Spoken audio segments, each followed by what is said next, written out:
Nuwas, atau orang Indonesia lebih mudah mengucapkannya Abu Nawas.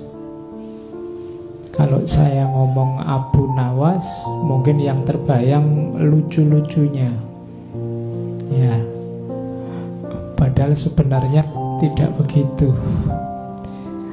Ya, beliau memang termasuk orang yang cerdik, orang yang cerdas, orang yang pinter. Kategorinya kategori ulama, bahkan ada yang bilang sufi.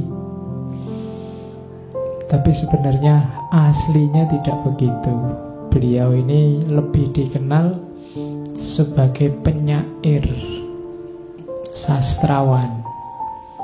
Beliau punya gaya khas dalam dunia kepenyairan. Jadi pertama-tama itu, cuma beliau ini nanti hidupnya zaman Harun al-Rasyid, dan ini terkenal sekali karena kisah-kisah tentang Abu Nuwas dan Harun al-Rasyid ini masuk ke 1001 Malam. Jadi justru terkenalnya dari situ, dikenal masyarakat dari situ. Cuma karena 1001 Malam ini buku cerita, orang kenalnya terus cerita-cerita lucunya. Padahal sebenarnya bagi yang meneliti Abu Nuwas, ini tokoh ini sangat kontroversial. Jadi tokoh ini dikenal tukang minum, kemudian main perempuan. Bahkan tidak cuma perempuan, kabarnya cowok cewek ya oke. Kamu tidak usah kaget, orangnya memang seperti itu. Dan beberapa kali keluar masuk penjara ya karena ulahnya. Meskipun ya dia memang cerdik, pinter, ilmu agamanya juga dalam, tapi dia punya kekecewaan tertentu dalam hidupnya, punya hasrat, punya gairah tertentu yang hidupnya jadi kontroversial. Ada yang benci, ada yang suka, ada yang memuji, ada yang macam-macam. Pokoknya ini tokoh ini gaduh-gaduh. Tapi untuk dunia sastra pengaruhnya luar biasa. Meskipun nanti di akhir hidupnya dia juga mengalami pertobatan yang juga luar biasa. Sampai syairnya kamu hafalkan sampai hari ini. Oke, itu gambarnya Abu Nuwas, yang gambar Khalil Gibran tahun 1916. Jadi di antara yang disukai penyair oleh Gibran itu Abu Nuwas. Kalau dia sendiri sih hidupnya sekitar tahun 756, nanti meninggalnya 841. Abu Nuwas ini gelar. Nuwas itu artinya rambut yang ikal. Jadi dia dikenal rambutnya ikal sampai sebahu. Ini saya bawakan patungnya. Patung ini ada di Baghdad. Nama aslinya Abul Hasan bin Hani Al-Hakami. Jadi Abu Ali Al-Hasan bin Hani Al-Hakami. Patungnya kan juga unik, dia megang cangkir. Itu mesti arahnya untuk minum-minum. Ya, jadi karena memang pokoknya hobinya minum. Sebelum tobat itu pokoknya favoritnya minum. Makanya nanti puisinya itu bikin genre khusus yang dikenal sebagai khomriyat.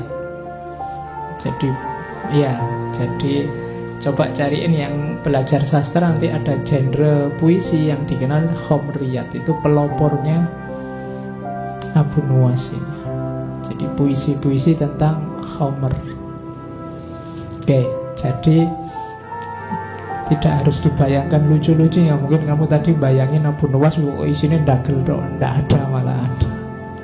Jadi Isinya ada momen-momen serius memang dalam hidupnya yang dia tanggapi secara lucu.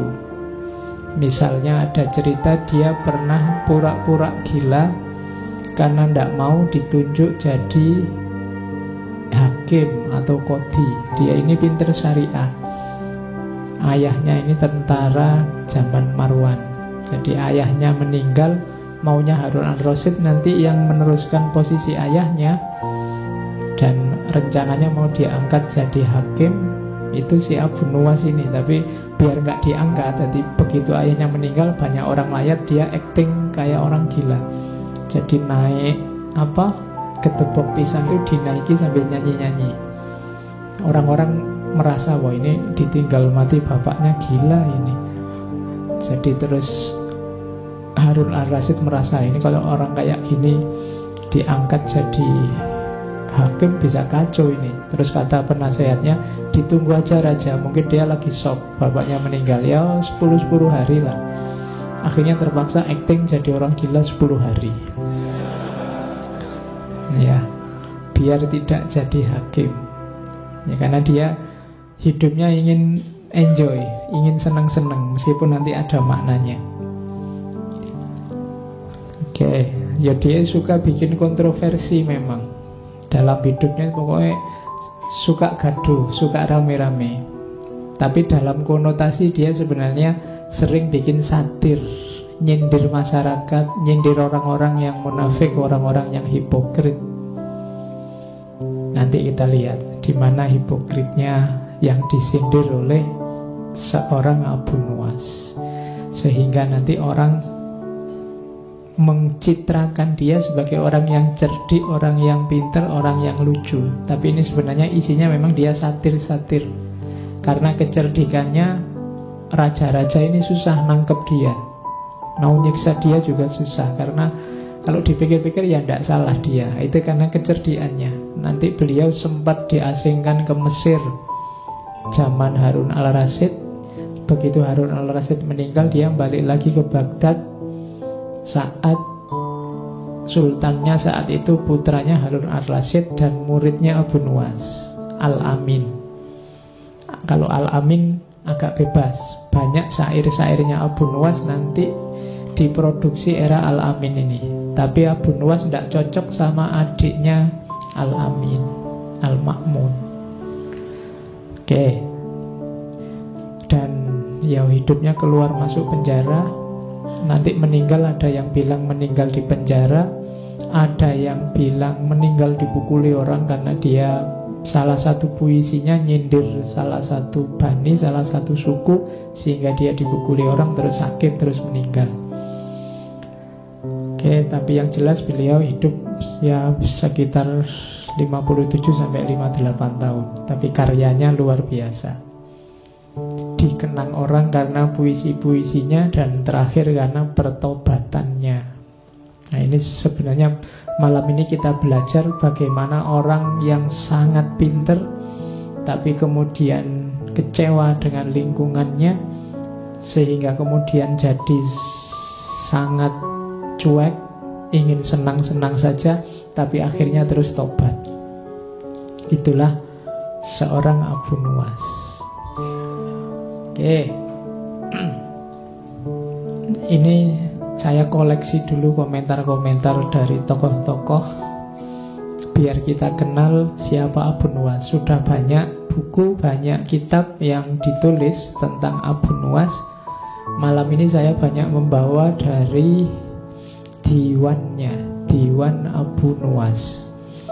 Itu yang banyak diteliti baik di timur maupun di barat, selain buku yang lain. Itu beberapa komentar tentang Abu Nuwas. Yang pertama dari Abdurrahman Sidki. Katanya Abdurrahman Sidki, Abu Nuwas itu orang yang tolibul ladzat, orang yang pokoknya nyari nikmat, nyari seneng. Cuma katanya Abdurrahman Sidki, kelezatan yang dimaksud bukan kelezatan duniawi, tapi kelezatan intelek. Maksudnya apa dia suka kelezatan intelek? yang dia lakukan sebagian besar adalah berpikir dan mengkritik masyarakatnya. Jadi Abu Nuwas ini perilakunya adalah perilaku kritis terhadap masyarakatnya.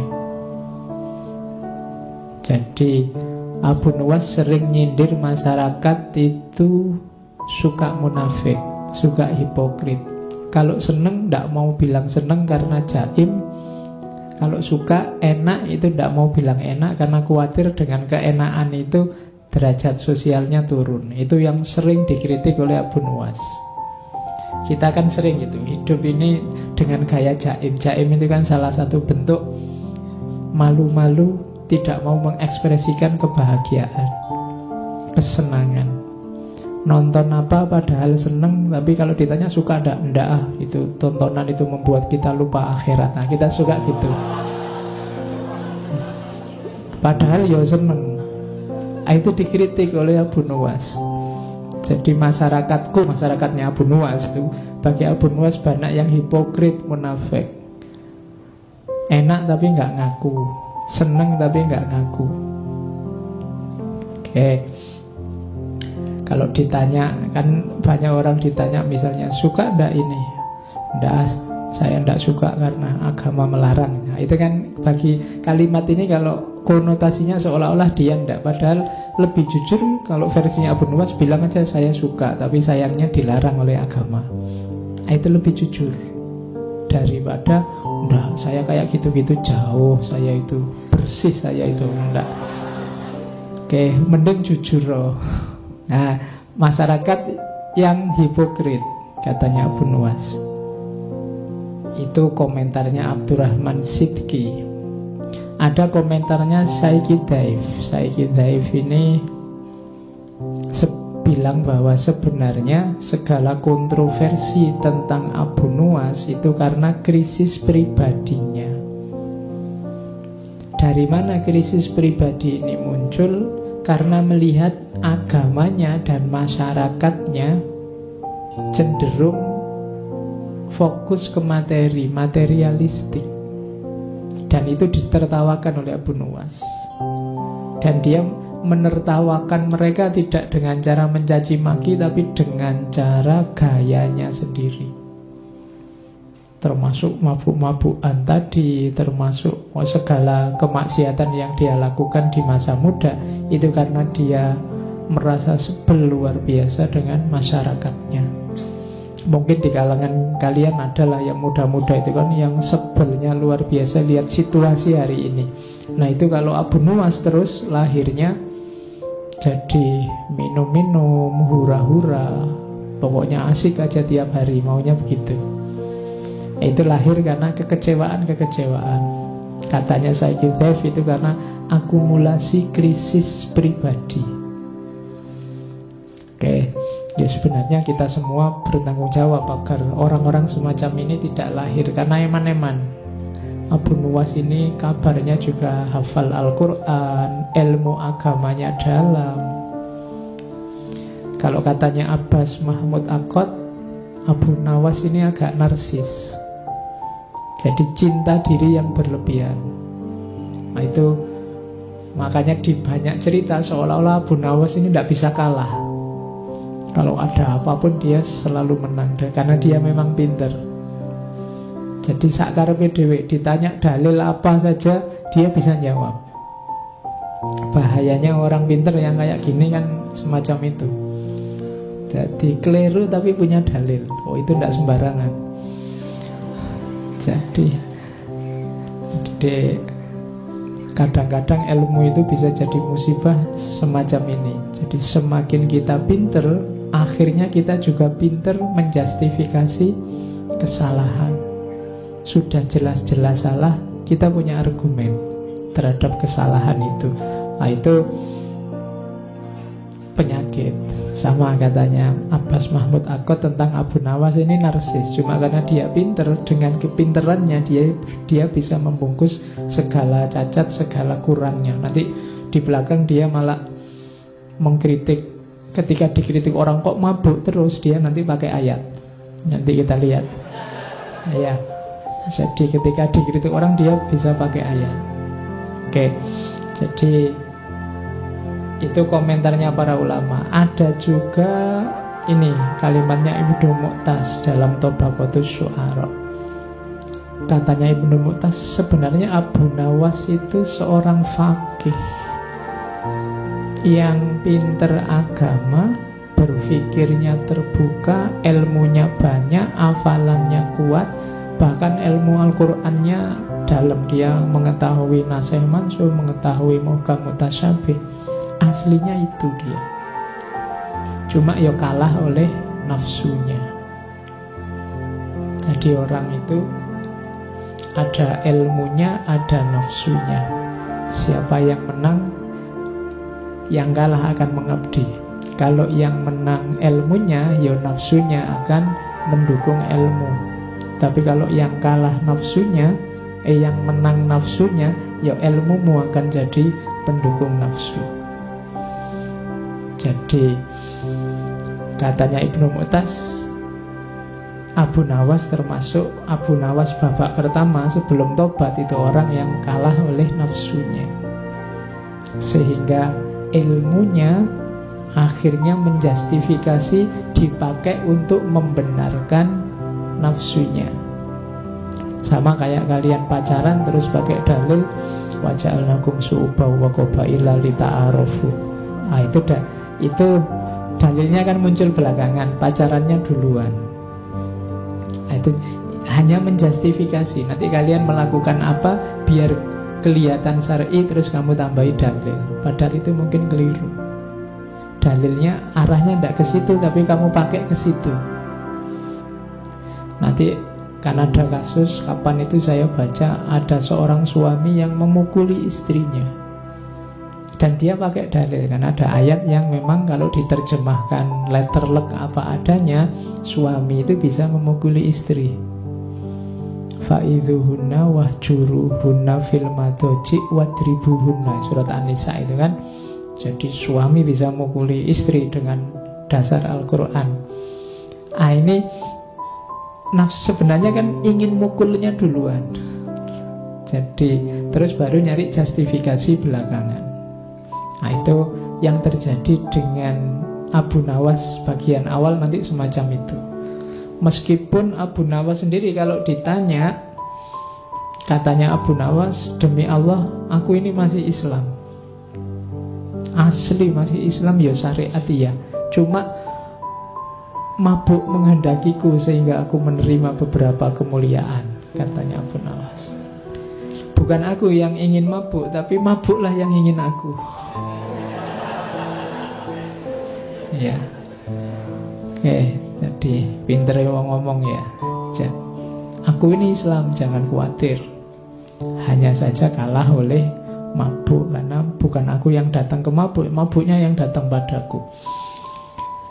Jadi kerjaannya tiap malam, kalau bahasa hari ini Abu Nawas ini dugem, seneng-seneng. Jadi kalau nyari tokoh besar yang suka dugem antara lain Abu Nawas. Oke, kenapa sih lahir sosok seperti itu? Ada yang menganalisis situasi saat itu. Ini kan puncak-puncaknya kejayaan Abbasiyah. Masyarakat sedang jaya-jayanya. Banyak orang kaya mendadak, sukses mendadak, terus lupa diri. Sebaliknya, ada juga yang sangat benci dengan kekayaan dan kemewahan dan lupa diri itu, terus menarik diri. Jadi ada yang ekstrim lupa diri, ada yang melarikan diri dari dunia. Ada ulama-ulama tertentu yang merasa bahwa dunia sudah rusak, dunia sudah kacau, maka dia menarik diri, menganggap dunia itu hina dan rendah. Sementara sebagian masyarakat yang lain yang dikejar kemewahan, kekayaan. Kondisi semacam ini, kalau versinya Abu Nuwas ini memuakkan. Dua-duanya tidak original. Abu Nuwas ini mirip kayak Nietzsche yang Mbok orang itu hidup hari ini versi dirinya sendiri. Kalau ingin seneng ya seneng aja, kalau ingin apa ya lakukan aja, tidak usah dibelenggu oleh apapun. Itu situasi yang mengawali sosok lahirnya Abu Nuwas masa muda. Meskipun dia ilmu agamanya dalam, tapi kemudian dia jatuh pada kesimpulan bahwa masyarakat ini sakit dan mungkin tidak bisa sembuh. Karena itu ngapain capek-capek, aku juga harus senang-senang. Sudahlah, kita nikmati hidup hari ini dan sekarang. Makanya nanti ciri-ciri syairnya Abu Nuwas ada 1, 2, 3, 4, 5. Yang pertama khomer, senang-senang, mabuk. Beberapa syairnya sangat erotis, makanya saya nggak akan bawa yang itu ke sini, nanti kena sensor. Ya, beberapa sangat erotis kesannya. Ya, nanti rekamannya ada suara tut gitu, karena tidak boleh diucapkan. Terus satir. Satir itu seolah-olah memuji, tapi sebenarnya dia melecehkan atau merendahkan, atau sebaliknya seolah-olah merendahkan tapi sejatinya meninggikan. Itu gaya satir. Seolah-olah dia memuji-muji, mabuk, tapi sebenarnya pujian ini untuk nyindir masyarakat yang tidak mabuk. Karena biasanya masyarakat itu kan cenderung mencaci maki orang mabuk. Nah, terus dia malah muji orang mabuk. Itu semacam satir, nyindir masyarakat. Masyarakat yang hipokrit. Kemudian satir dan sindiran pada kesalehan formal. Jadi ini juga bagi Abu Nuwas tidak original, tidak otentik.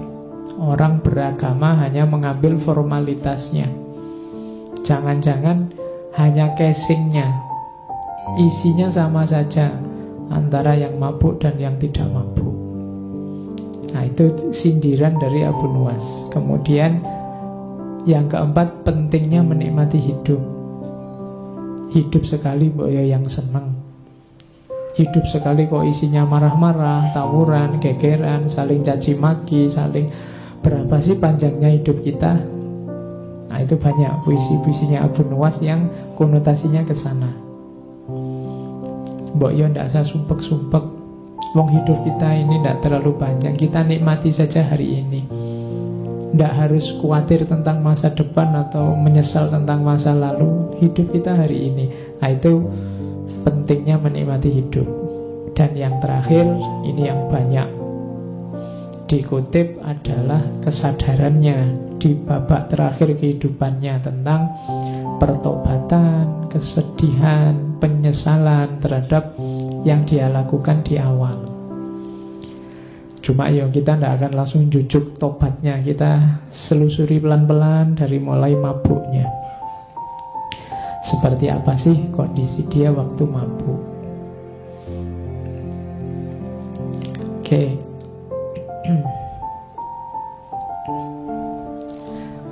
Ini saya kutip lagi. Dia gelarnya adalah pelopor penyair Khomer. Makanya puisinya dikenal sebagai Khomrian.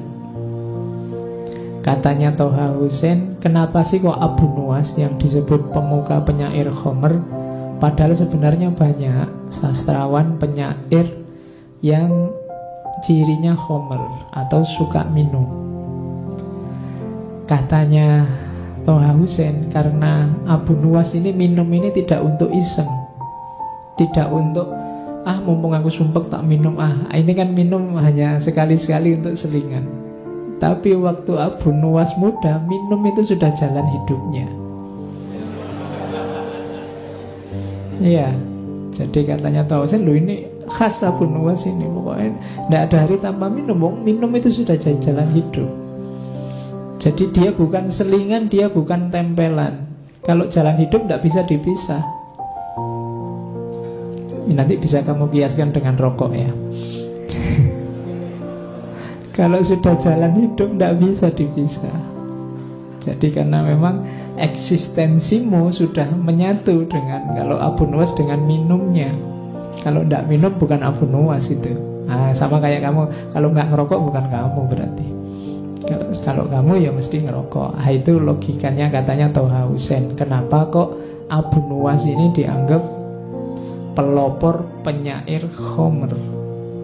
Itu salah satu puisinya yang dari Diwan Abu Nuwas itu. Ingatlah, segarkan aku dengan Homer, dan katakan bahwa itu Homer. Oh, ini kan terang-terangan, tidak sembunyi-sembunyi.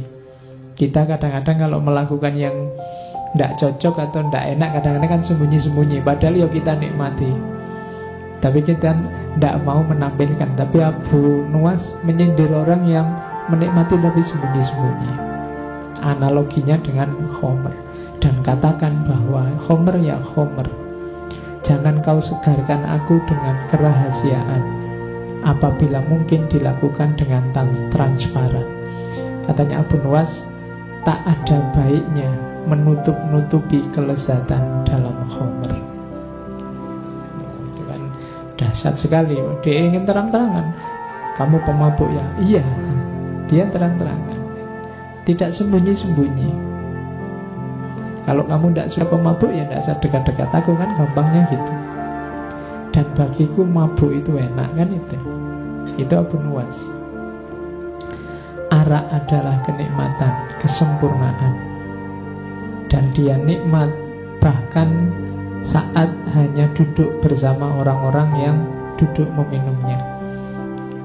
Jadi nongkrong aja bareng sesama peminum itu sudah nikmat. Itu Abu Nuwas. Bahkan ini kontroversi luar biasa, ini ceritanya Ibnu Mandzur. Satu ketika Abu Nuwas ini masih mabuk terus sholat. Imamnya membaca Al-Kafirun, Qul ya ayyuhal kafirun. Itu jawab Abu Nuwas. Terus dia jawab labbaik. Iya. Jadi kan itu, katakan wahai orang kafir itu, ya aku ngono. Iya. Oh, itu nyindir kita luar biasa. Kita sekarang takut disebut kafir, takut. Abu Nuwas malah, ya aku kafir ngono. Jadi katakan wahai kuliah ayyuhal kafirun, dia malah jawab. Ya. Nah, itu ya memang sedang mabuk, tapi sebenarnya cerita ini sindiran. Jadi kita semua itu biasanya kafir tidak ngaku. Kafir itu kan jenisnya banyak macam-macam. Dan Abu Nuwas ngasih contoh terang-terangan waktu sholat lagi. Iya, kuliah ayyuhal kafirun labbaik.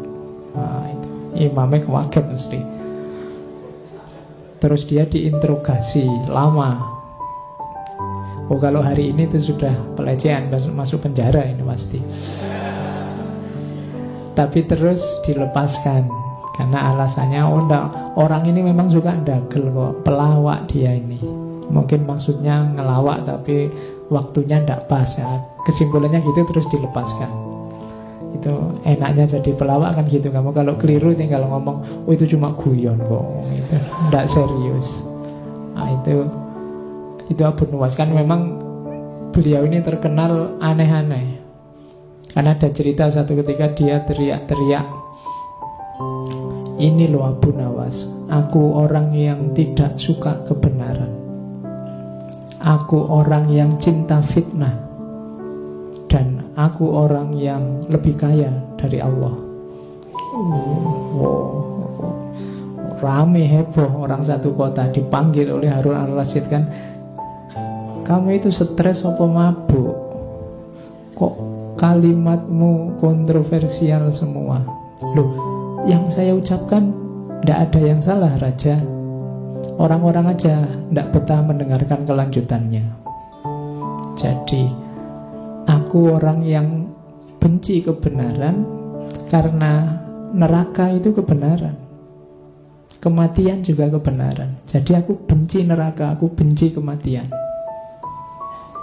Aku cinta fitnah, kan ada ayatnya. Amwalukum wa auladukum fitnah. Anak-anak kecil kan ya fitnah. Jadi aku cinta fitnah itu maksudnya aku suka punya duit banyak, aku suka anak-anak. Lah tapi kok bisa kamu lebih kaya dari Allah? Loh saya punya anak, Allah enggak punya.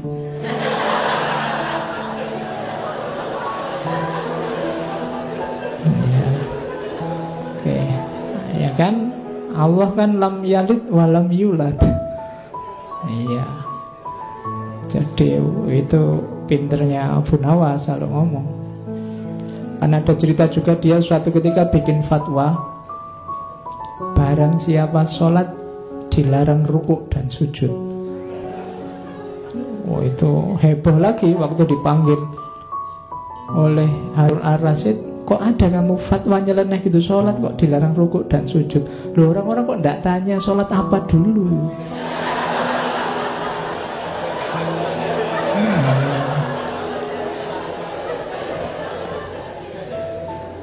Iya, itu maksud saya kan untuk sholat jenazah. Ya mesti aja enggak pakai rukuk, enggak pakai sujud.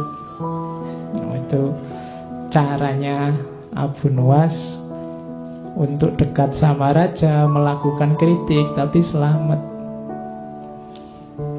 Oke, kita lanjutkan. Jadi ini gayanya. Jadi kemabuannya, wadatnya memang mabuk, tapi sebenarnya ada rahasia kritik-kritik tertentu di situ ketika dia bikin kemabukan. Nah ini yang saya bilang tadi pakai dalil.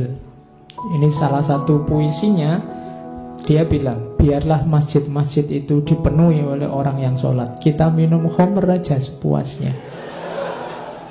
Kenapa kok gitu? Tuhan pun tak pernah mengatakan neraka wil bagi pemabuk, tapi Tuhan justru berfirman neraka wil bagi orang yang sholat. Kan ada fawailul lil musallin, tidak ada fawailul lil pemabuk. Jadi mabuk ini mesti diucapkan waktu mabuk. Tapi ada rahasia nasihatnya. Nasihatnya apa? Hati-hati pakai ayat. Kadang-kadang saya bilang tadi, kita sering menjustifikasi kesalahan-kesalahan kita dengan ayat, dengan cara meletakkan ayat tidak pada tempatnya. Ayatnya untuk apa, kita pakai untuk apa. Kalau bisa semacam itu, kita mending tidak usah sholat. Sholat malah masuk neraka. Malah ayat yang tegas bilang bahwa pemabuk masuk neraka tidak ada. Kalau celaan pada pemabuk beberapa ayat. Ini kan sindirannya Abu Nuwas pada orang yang pakai dalil. Dalil yang tidak sekedar pakai dalil, harus pas digunakan di ruang dan waktu dan kasus yang pas. Karena kalau tidak nanti kita melakukan apa, pakai dalil apa, padahal dalil itu tidak untuk itu.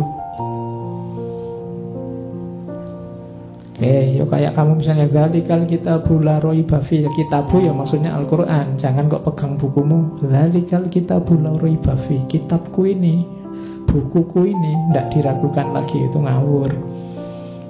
Itu ayatnya untuk Al-Qur'an. Jadi hati-hati pakai ayat, pakai dalil. Setiap dalil ada ruang, waktu, dan konteksnya. Sama kayak sindirannya Abu Nuwas ini.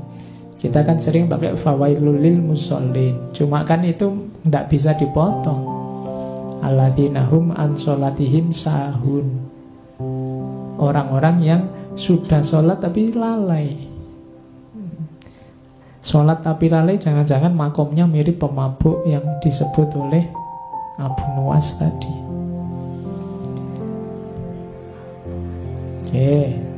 Terus. Nah, ketika orang tanya Abu Nuwas, syairmu hampir semua isinya khomer aja. Maksudnya khomer itu minuman itu toh. Abu Nuwas bilang, siapa yang bilang? Makna khomer telah muncul tersamar, lalu ia hilang dalam ketidakpastian. Saat dicoba dijauhkan dari tatapan pelupuk mata, seketika itu terputus khayal tentangnya. Karena ingkar terhadap keyakinan, keraguan itu datang, sehingga akan kau lihat nyata selama tidak menggunakan mata kepala. Jadi ini menegaskan tadi bahwa syair-syair yang memprovokasi orang untuk mabuk dan macam-macam tadi, memaknainya tidak harus letterlock terus ayo minum minuman keras. Jadi simbolnya bisa macam-macam, wong itu samar kok. Homer itu kan simbol bagi kemabukan. Mabuk itu bisa macam-macam. Kamu bisa mabuk dunia, kamu bisa mabuk harta, banyak hal bisa membuatmu mabuk. Tidak cuma Homer.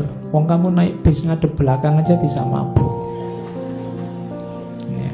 Makanya maknanya samar, tidak tegas. Ya silahkan ditafsirkan sesuai situasimu masing-masing. Tapi memang konotasi Homernya sangat terasa. Dia sering dan banyak pakai kata-kata Homer. Makanya syair-syairnya disebut Homerian.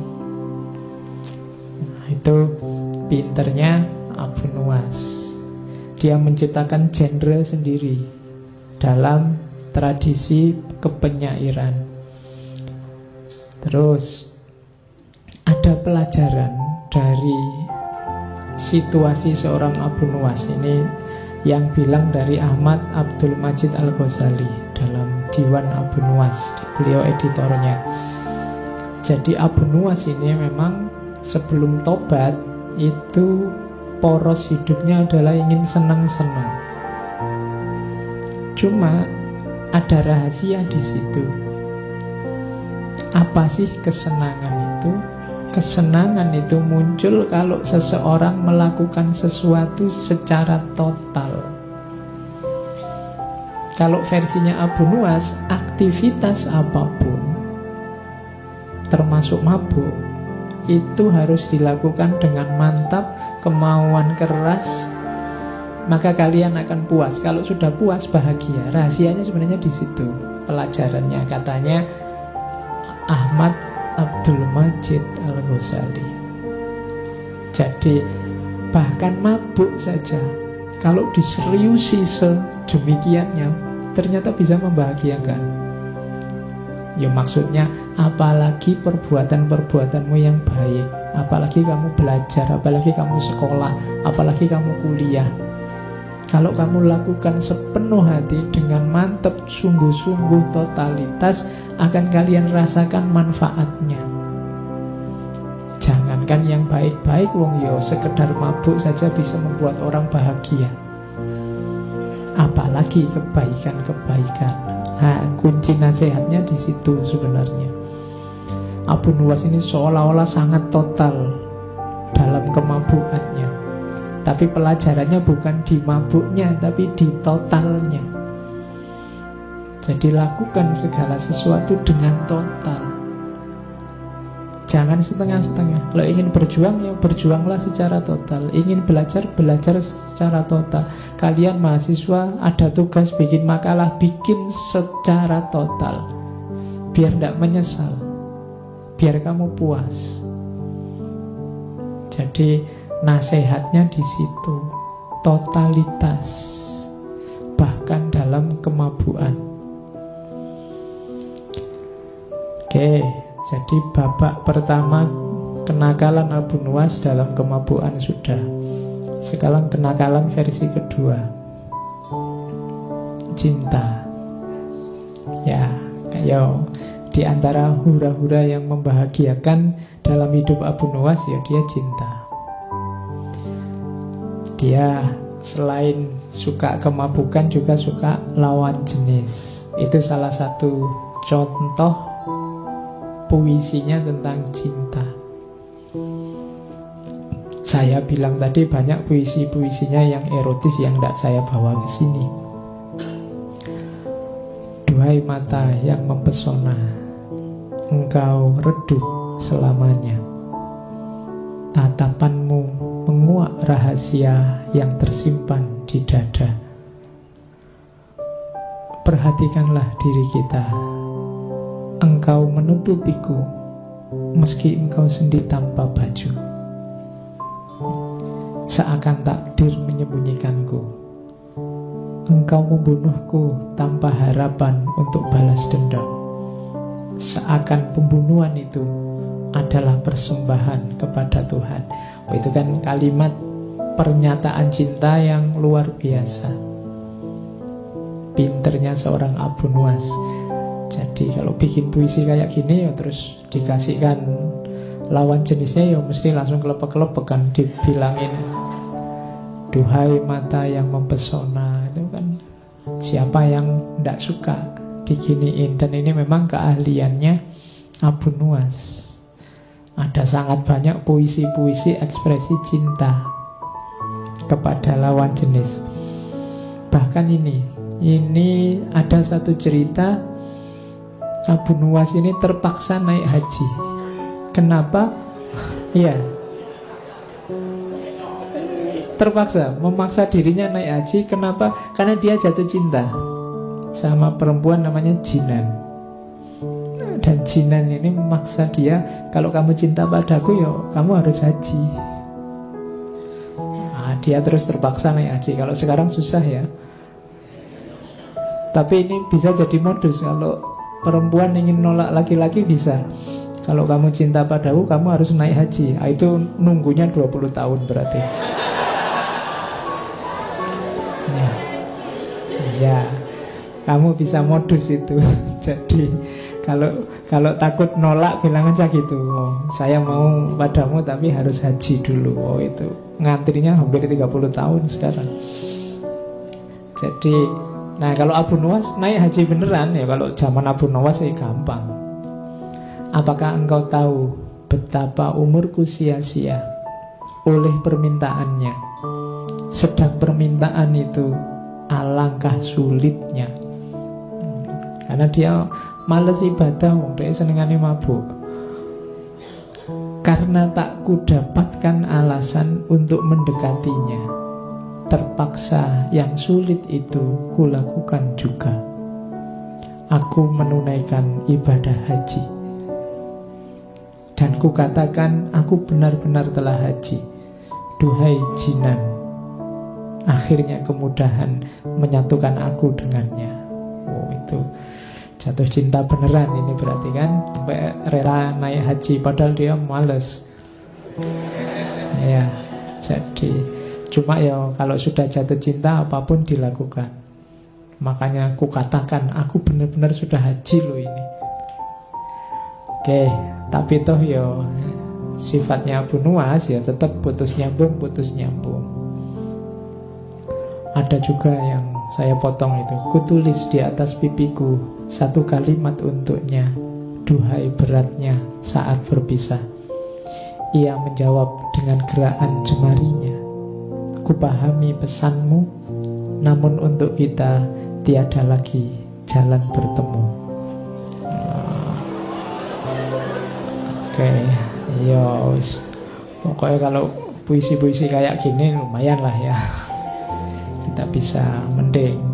Atau ini, aku puasa saat engkau marah dan berbuka saat engkau bahagia, gembira.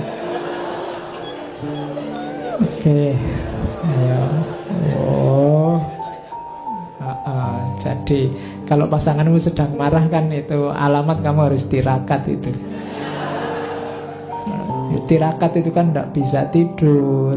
Kenapa? Karena dia sedang marah. Hidupmu tidak tentram, makan tidak enak itu. Jadi aku puasa saat engkau marah. Tapi kalau sudah luluh, sudah tidak marah lagi, saatnya buka puasa.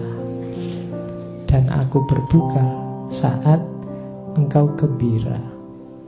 Jadi di luar kecerdikannya tadi, Abu Nuwas ini seorang yang sangat pintar bikin puisi, bikin syair. Tapi ya tetap ini dalam konteks dia hura-hura sebenarnya. Ini babak awal kehidupannya. Ya sering dia dikejar-kejar tentara, dikejar-kejar laskar karena kesalahan-kesalahannya. Tapi lagi-lagi yang menyelamatkan kecerdiannya. Misalnya kalau ada cerita yang suatu ketika rumahnya digeledah. Jadi digeledah banyak barang pecah. Karena mungkin nyari-nyari jangan-jangan menyimpan sesuatu yang bisa membuat dia diseret ke penjara, mungkin begitu. Jadi, Abu Nuwas ini sangat marah, tersinggung karena rumahnya diacak-acak. Dia ingin balas dendam sama raja. Akhirnya satu ketika dia beli roti, rotinya dibiarin busuk sampai banyak lalatnya. Terus roti ini ditutup, dibawa ke depannya Harun al-Rasyid. Ini sudah misi balas dendam ini. Karena dia tersinggung rumahnya diacak-acak. Terus dia menghadap, wahai raja yang adil, saya menuntut keadilan. Katanya engkau raja yang adil berarti harus bisa memenuhi tuntutanku. Terus Harun al-Rasyid tanya, keadilan apa yang mau kamu tuntut? Siapa yang mau kamu tuntut? Siapa yang tidak adil padamu? Terus dia bilang, lalat.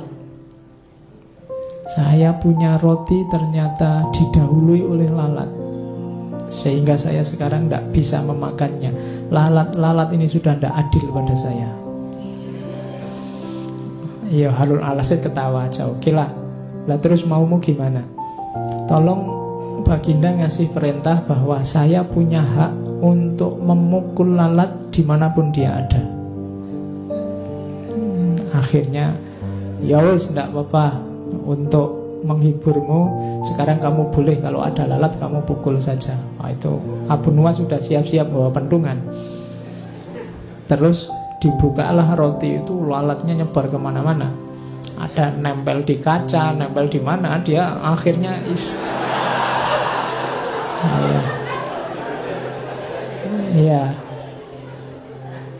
istananya rajanya dikeprui semua sama Abu Nuwas. Itu caranya dia balas dendam pada raja. Oke, itu cerita-cerita kayak gini nanti banyak di Alfu Lailah wa Lailah, kisah 1001 malam. Meskipun nanti beberapa ulama mengkritik karena cerita itu fiktif, tapi ada beberapa nama yang harusnya tetap dimuliakan, tapi gara-gara cerita itu terus kesannya jadi, nanti ada beberapa cerita yang kesannya, misalnya Harun al-Rasyid juga suka minum-minum. Nah, itu banyak ulama mengkritik Alfu Lailah wa Lailah. Karena di beberapa bagian nanti muncul tokoh Abu Nuwas. Karena ya memang ceritanya selalu banyak dengan Harun al-Rasyid. Saya tidak tahu kok jarang sama Al-Amin. Padahal banyak tair, banyak cerita yang beliau justru dekatnya sama Al-Amin. Bahkan tadi yang kelanjutannya mukul-mukul itu, rajanya juga terus pengen balas dendam, tapi tetap kalah kalau sama Abu Nuwas. Jadi satu ketika rajanya ini ingin balas sama Abu Nuwas. Abu Nuwas diajak berburu. Di tengah jalan kok mendung, mau hujan. Nah, Abu Nuwas ini naik keledai yang tidak bisa cepat, sementara raja sama pasukannya bisa naik keledai cepat. Terus rajanya bilang, ini sebentar lagi hujan, pokoknya pedomannya kita berburu ini tidak boleh baju kita basah kehujanan. Jadi silahkan nyari tempat perlindungan sendiri-sendiri. Begitu tiba-tiba hujan deras, ya kalau yang pakai kuda yang larinya cepat enak, raja dan pasukannya cepat bablas ke depan. Abu Nuwas ini pelan-pelan. Tapi raja begitu nyampe di depan, nyari-nyari tempat perlindungan tidak ada. Akhirnya tetap basah. Nah, pelan-pelan dari jauh tiba-tiba datang Abu Nuwas. Orang-orang heran, ini semua bajunya basah, dia yang pelan-pelan kok tidak basah. Harusnya kalau ikut keputusannya raja tadi, yang dihukum justru prajurit-prajuritnya yang banyak yang basah. Orang heran semua, loh Abu Nuwas kok bisa kamu tidak basah sama sekali? Iya, saya itu takut sama keputusannya raja, yang bajunya basah mau dihukum. Jadi yang lain sudah bablas ke depan, begitu hujan saya Daripada capek-capek nyari perlindungan, ya tak copot saja bajunya, tak lipat, terus tak dudukin di atas keledai. Ya, jadi bajunya tetap kering, badannya basah enggak apa-apa kan, yang enggak boleh basah bajunya. Oke, ya akhirnya dia selamat, enggak jadi disiksa oleh rajanya. Oke, itu cerita-cerita tentang Abu Nuwas masa muda. Dia suka hura-hura, suka mabuk, dan lain-lain. Sekarang babak baru kita masuk pertobatannya. Kuncinya nanti di sini sebenarnya. Yang mulai banyak hikmah-hikmah yang bisa kita ambil dari kisah hidup seorang Abu Nuwas.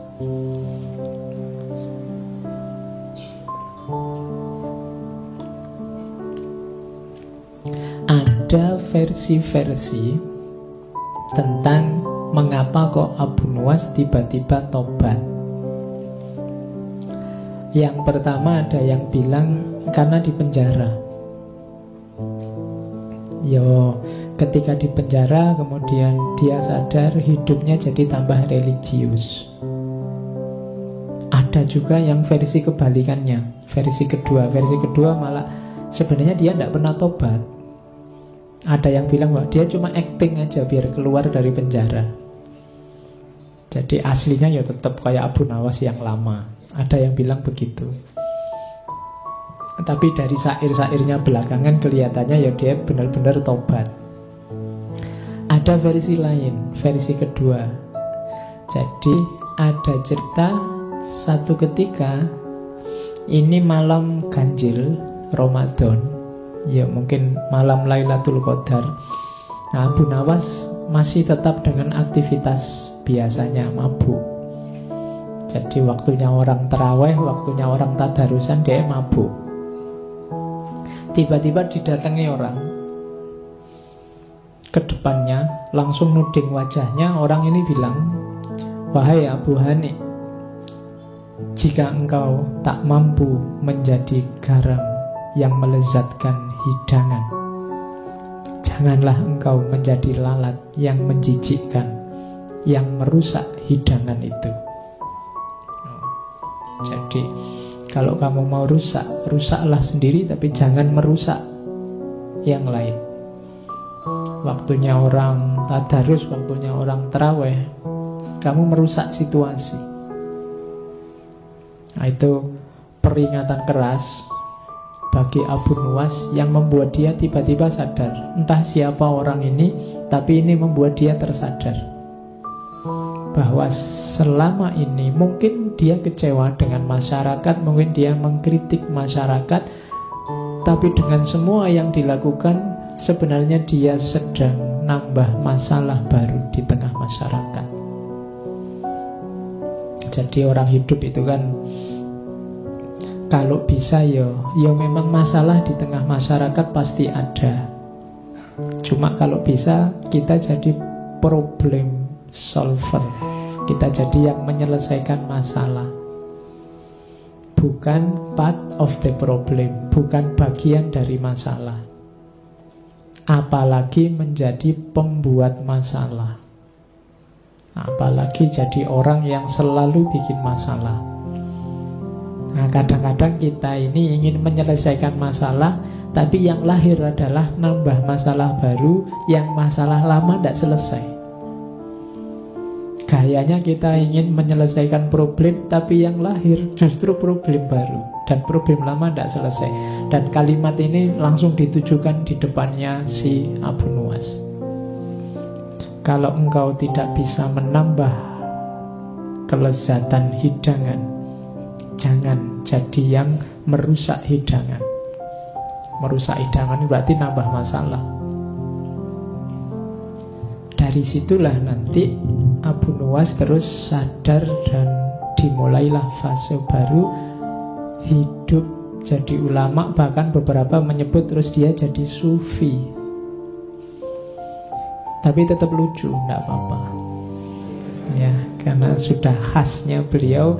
Hidupnya memang tidak bisa kok kaku, dia lentur. Makanya terus kesannya dia lucu, bisa beradaptasi dengan situasi apapun. Oke, syair-syairnya banyak. Kita juga kan kenal beberapa syairnya. Ini diantaranya. Misalnya dia menasehati dirinya sendiri. Hai Abu Nuwas, jadilah orang terhormat, baik dan sabar. Ini 3 kalimat ini gabungan yang bagus. Orang terhormat, baik dan sabar.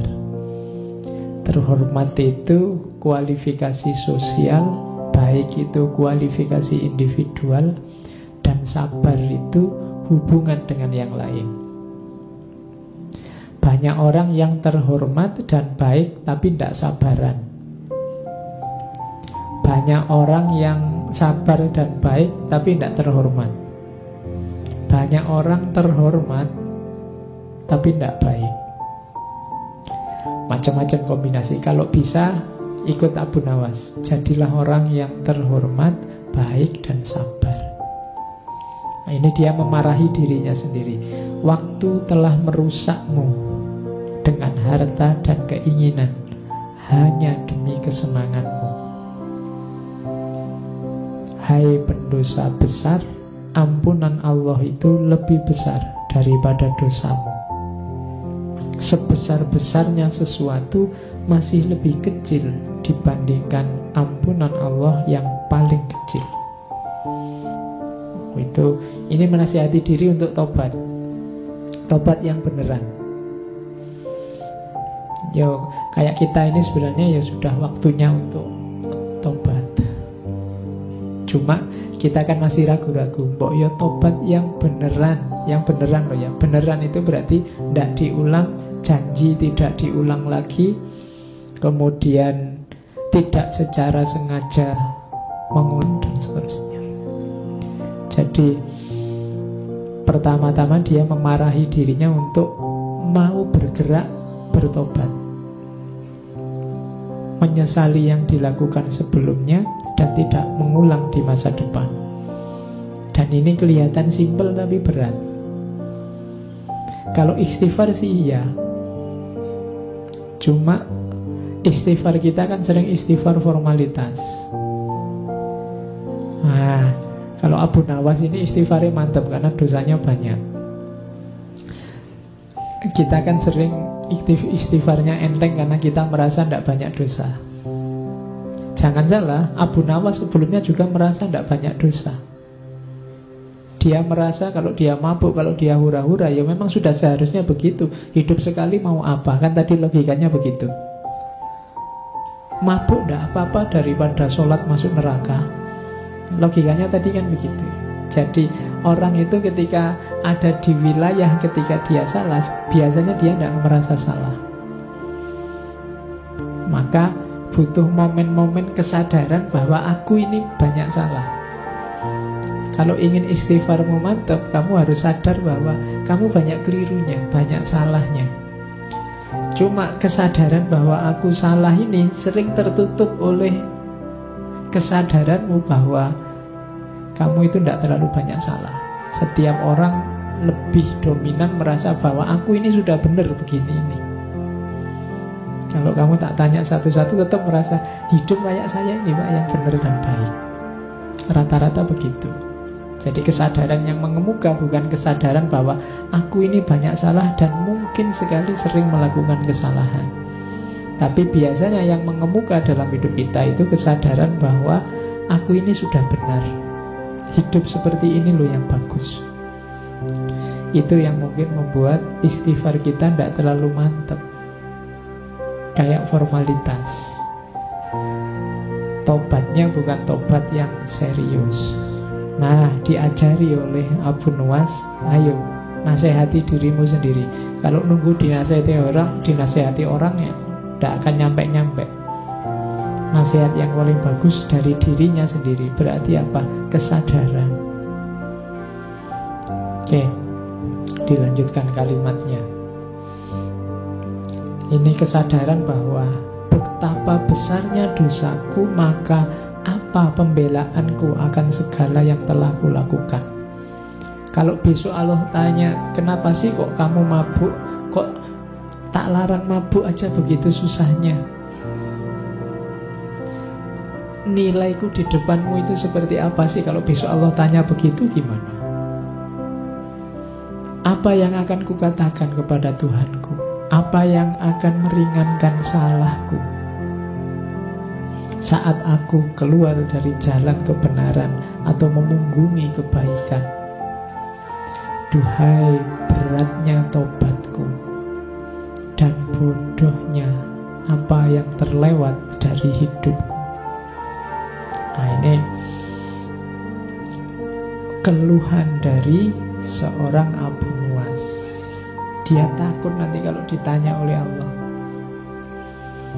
mengapa sih engkau kok lebih memilih mabuk daripada aku? Kenapa engkau lebih memilih kesenangan duniamu daripada aku? Kamu mau jawab apa? Dijawab seperti apapun, aku sudah salah. Karena yang kupilih ternyata bukan jawaban yang benar, bukan pilihan yang benar. Itu kesadaran seorang Abu Nuwas. Dari situ nanti terus muncul ini yang kalian hafal, yang sangat terkenal. Kalau ini sebenarnya nggak perlu saya baca, kalian pasti sudah sangat akrab. Ilahi lastu lil firdausi ahla. Wahai Tuhanku, jelas aku bukan ahli surga. Wong aku ini kayak gini orangnya, nakalnya luar biasa, dosaku bertumpuk-tumpuk. Wala aqwa ala naril jahimi. Tapi aku ndak kuat kalau harus masuk neraka. Jadi ini keluhannya pada Allah.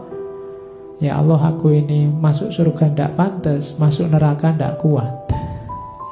Itu malaikatnya bingung mesti. Biar pantas masuk surga gimana? Fahab li taubatan waghfir dzunubi. Maka ya Allah, anugerahi aku taubat dan ampuni dosaku.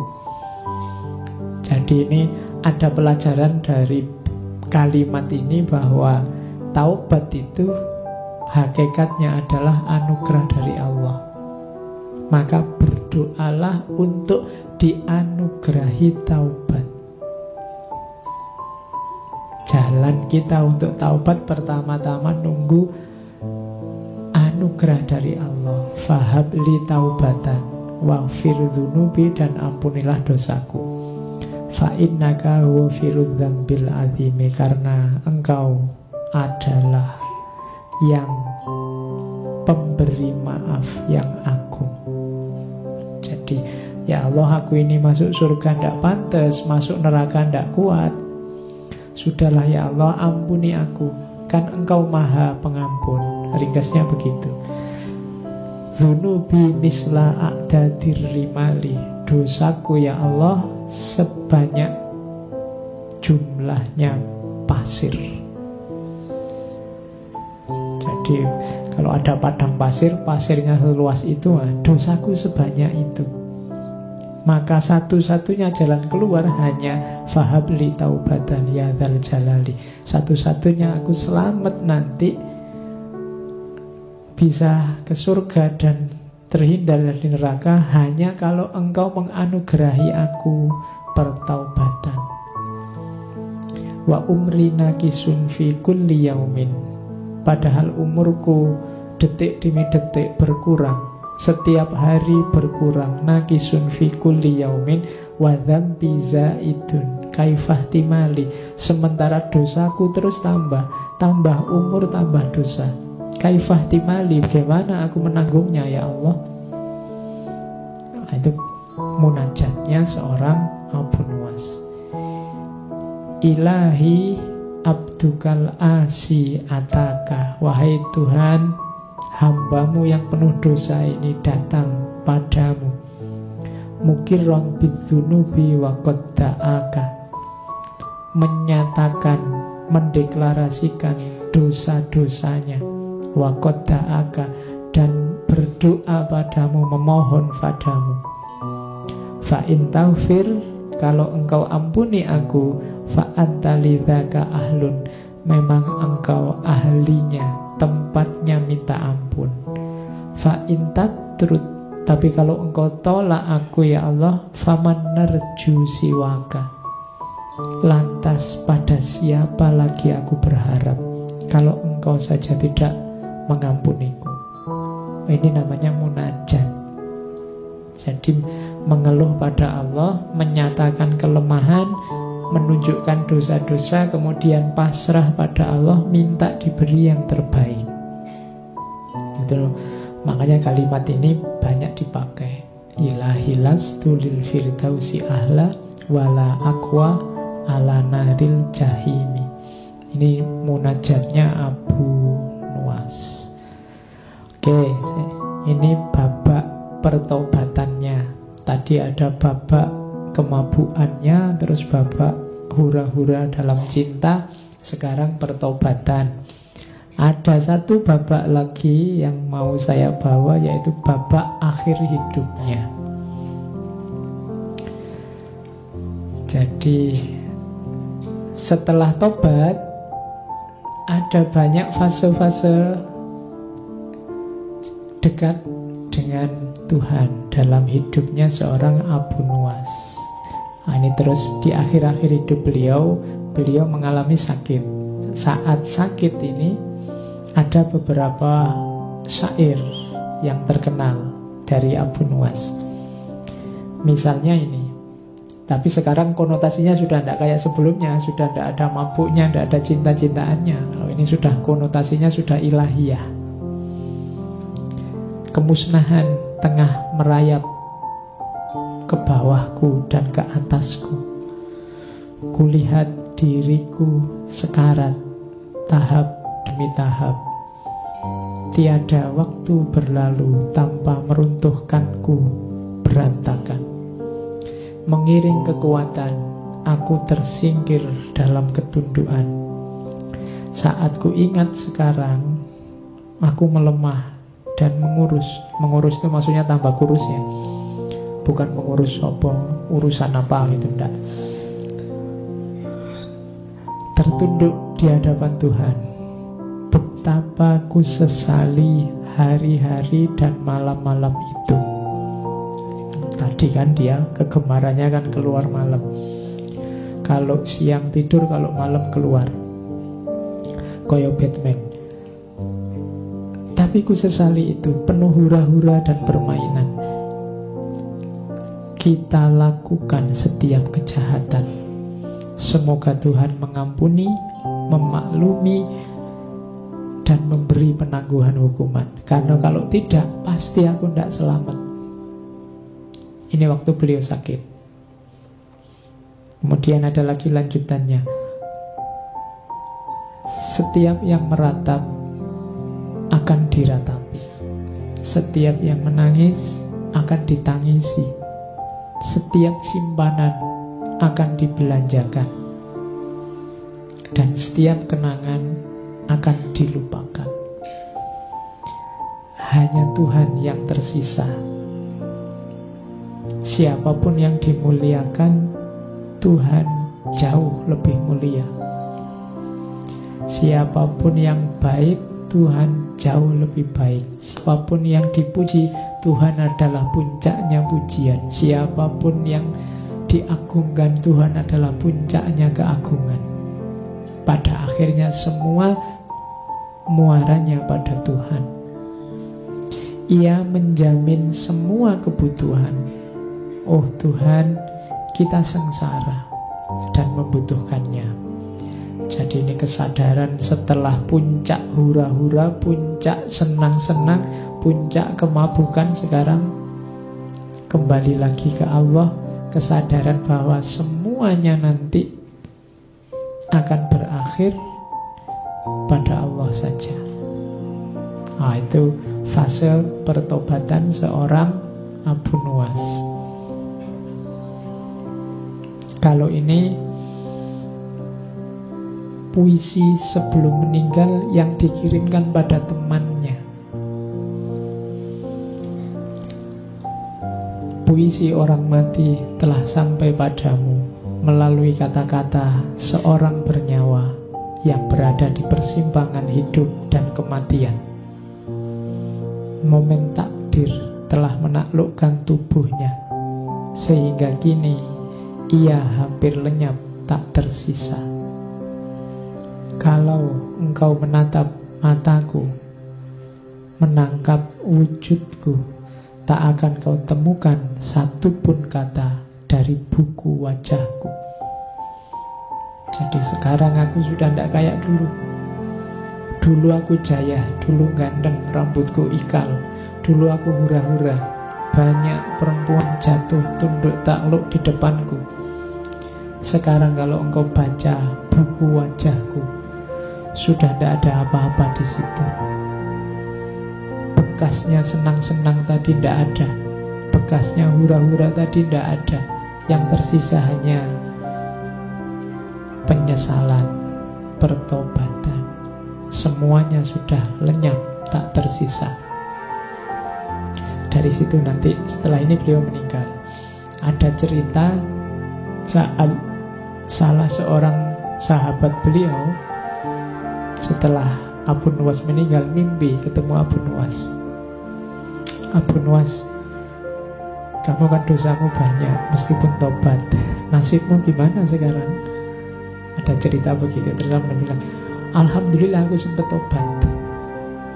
Jadi Allah mengampuniku karena syair-syair yang kutulis, syair yang saya baca di depan tadi, termasuk ilahilas. Syair-syair ini aku simpan di bawah bantalku. Terus dicek di bawah bantalnya, dan dari situ terus syair-syairnya, syair pertobatannya menyebar. Jadi awalnya memang itu asli munajat untuk dirinya sendiri, tapi kemudian dikenal orang banyak karena memang kalimat-kalimatnya menyentuh. Sejak muda memang pinter bikin kalimat. Jadi itu kisah Abu Nuwas. Ada banyak pelajaran. Yang pertama, akhirnya ternyata ke situ, dan kita tidak harus ikut persis jalan yang sama kayak Abu Nuwas. Kalau memang merasa banyak dosa, jangan nunggu besok. Besok saja Pak saya tobatnya, kan harus hura-hura dulu. Tidak harus. Kan harus mabuk-mabuk dulu ya enggak. Pacar-pacaran dulu lah Pak ya enggak.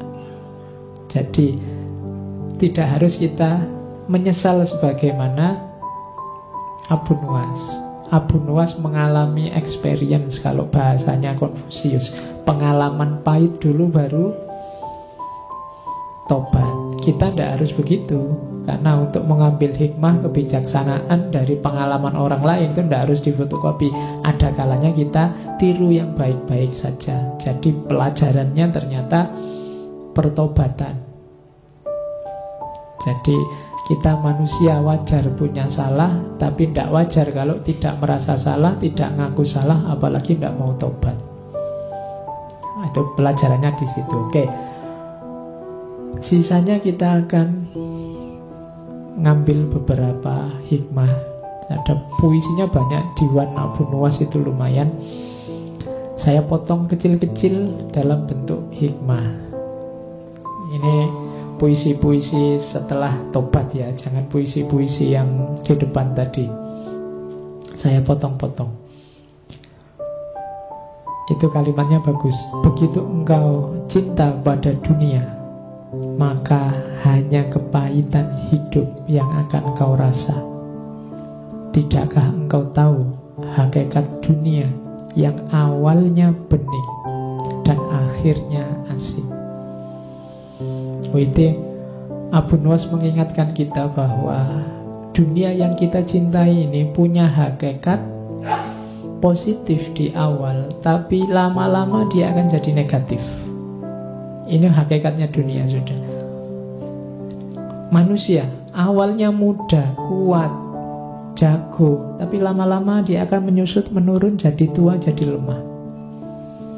Makan enak, seenak apapun makanan, Awalnya enak, tapi coba kamu tambah. Dari 1 piring jadi 2 piring.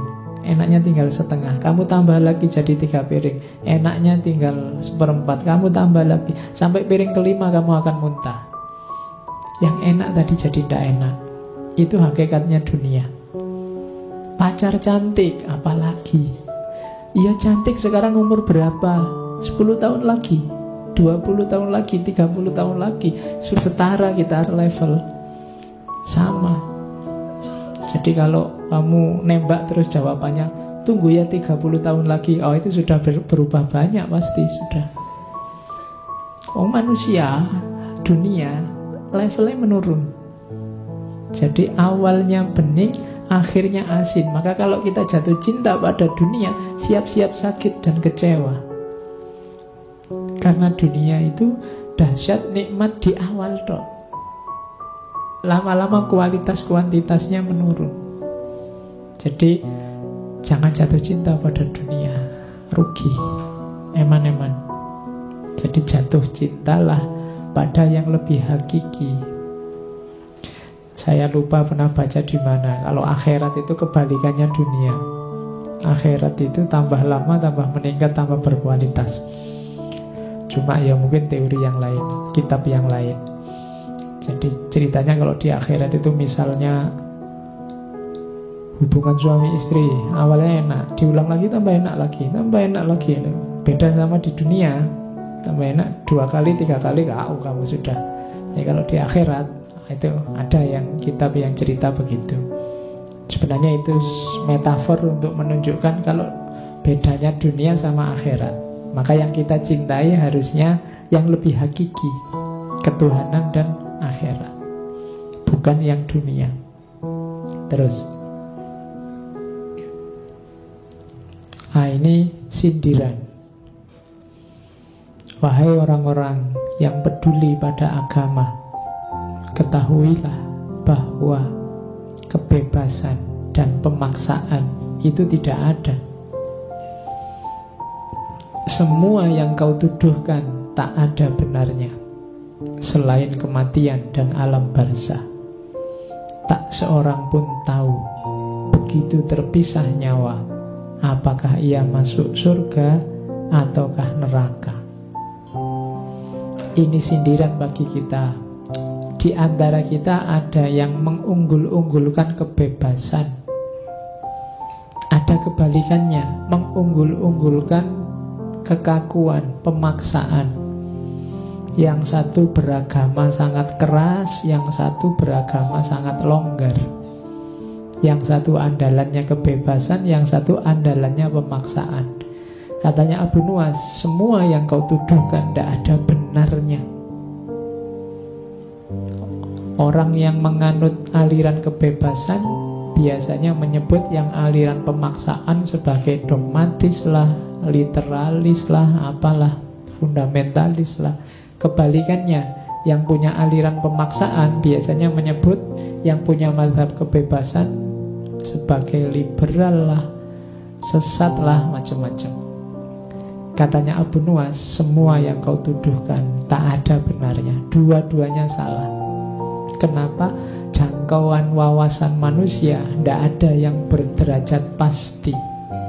Satu-satunya yang bisa dipastikan dalam hidup ini hanya kematian dan akhirat, alam barzah.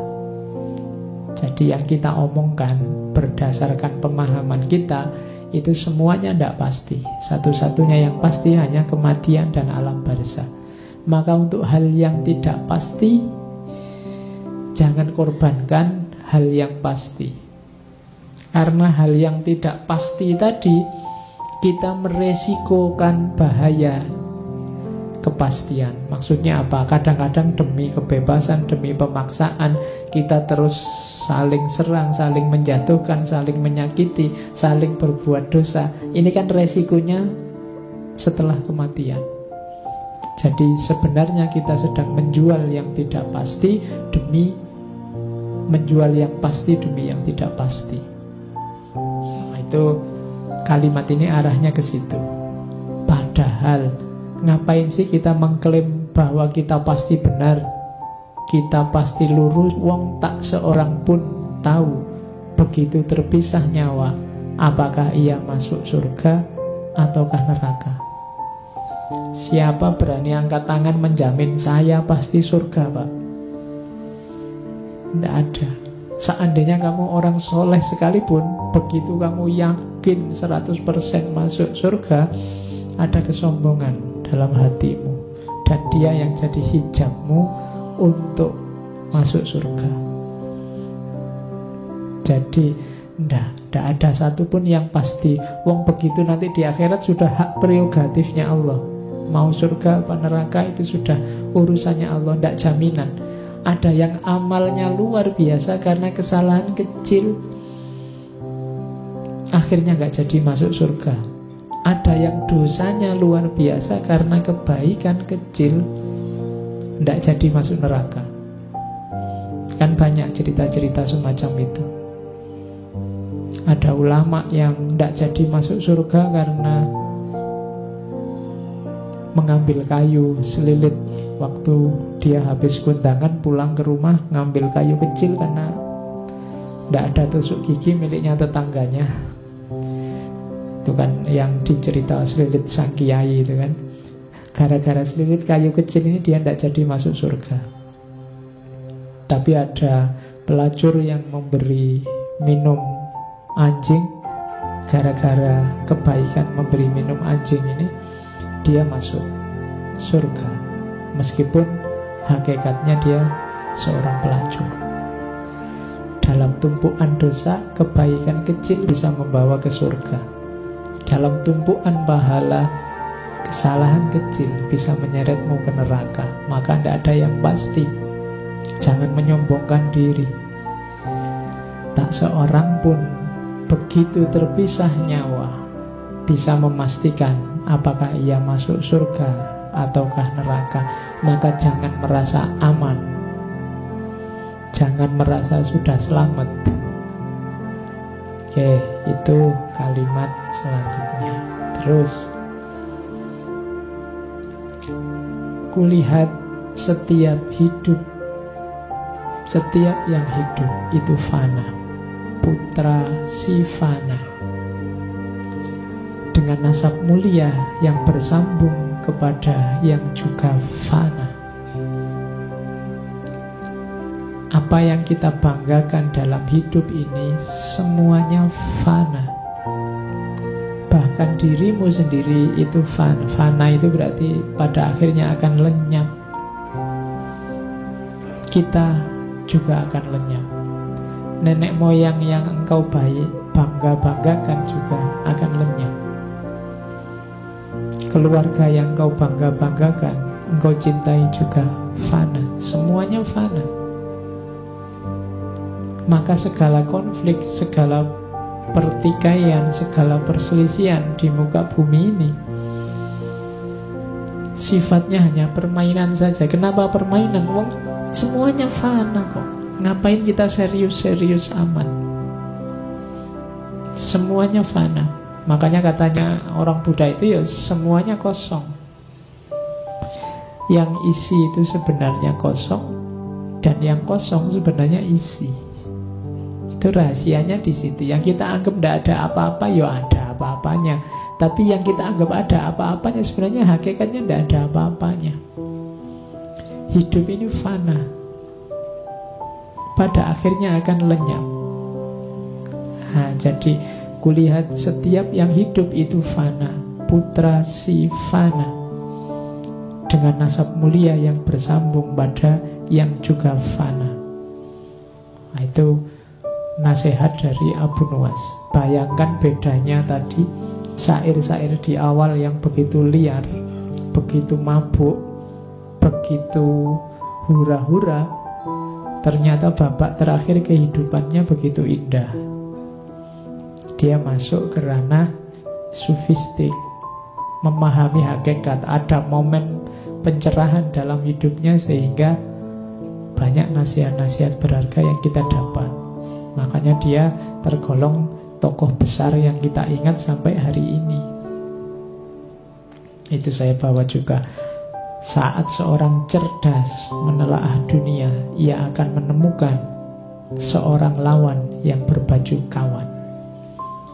Dunia ini seolah-olah kawan kita, tapi hati-hati, dia ini bisa berubah jadi lawan kita. Dunia ini harusnya membantu kita, mendorong kita untuk menuju Allah, kembali pada Allah. Tapi hati-hati, dia juga potensial untuk menjegal langkah kita menuju Allah. Dia ini kawan, harusnya jadi kawan, tapi kalau kita tidak hati-hati, dia akan jadi lawan. Terakhir ini, kalau ini kalimat-kalimat terakhir juga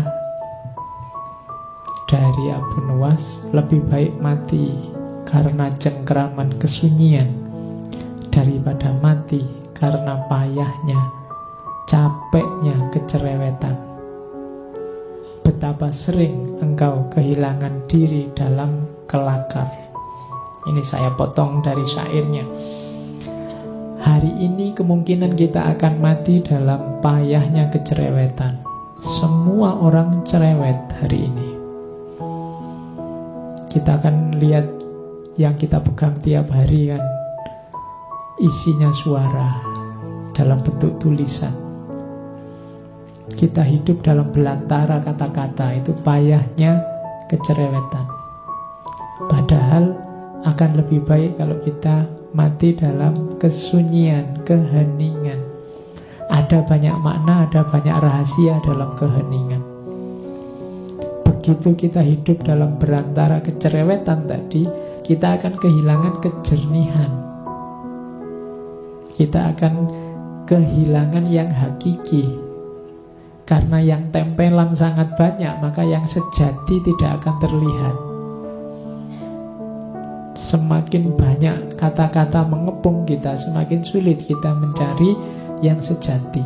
Maka carilah ruang di mana engkau bisa hening, engkau bisa sunyi, biar jernih melihat dunia ini.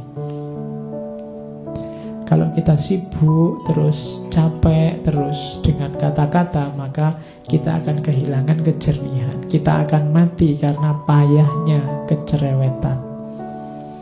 Katanya Abu Nuwas bahkan, betapa sering engkau kehilangan diri dalam kelakar. Kelakar itu kan ngomong ngalor ngidul yang tidak jelas. Yang itu membuat kita kehilangan diri, tidak waspada. Padahal mungkin dulu ini hobinya Abu Nuwas, kelakar. Tapi kemudian dia sadar, dalam kelakar kita sering kehilangan diri. Kita sering kehilangan hakikat hidup kita. Jadi terakhir Abu Nuwas ini menasihat kita, ayo kita bikin waktu-waktu kita berharga. Kalau tidak, carilah kesunyian atau keheningan. Di situ harga nilai akan muncul. Jadi rumusnya itu, dalam sehari bikinlah momen untuk dirimu sendiri. Tapi untuk dirimu sendiri bukan untuk hura-hura, tapi untuk kesunyian, untuk keheningan. Kalau dalam agama, momen-momen muhasabah dan tafakkur. Disitulah nanti kualitas hidup kita akan naik. Oke, saya kira itu Abu Nuwas. Ya, tidak terbayangkan. Bayangannya tadi Abu Nuwas tokoh yang seneng-seneng dan hura-hura saja. Ternyata belokannya cukup tajam. Belakangan dia bertobat. Silahkan diikuti riwayat hidupnya, tapi yang babak belakang. Ya, yang babak depan kalau bisa cepet-cepet ditinggal. Jangan salah, Abu Nuwas usianya sekitar 57. 57 itu tidak terlalu tua. Mungkin pertobatannya paling usia-usia akhir lah, 40 ke atas. Tapi kan kita juga sudah merayap mendekati usia itu. Jangan ditunggu lagi. Karena usia itu kan tidak ada yang tahu. Tidak ada jaminan yang lebih tua berangkat duluan, yang muda belakangan. Tidak ada jaminan saya lebih tua dari kamu terus saya berangkat dulu. Sekarang banyak yang muda-muda duluan. peristiwanya kan selalu peristiwa-peristiwa jihad, peristiwa-peristiwa itu kan mudah-mudah semua, demo, terus peristiwa. Sing tua-tua malah ning omah malah selamat. Sing nom-nom malah cepet berangkatnya. Karena tidak jaminan, maka segeralah.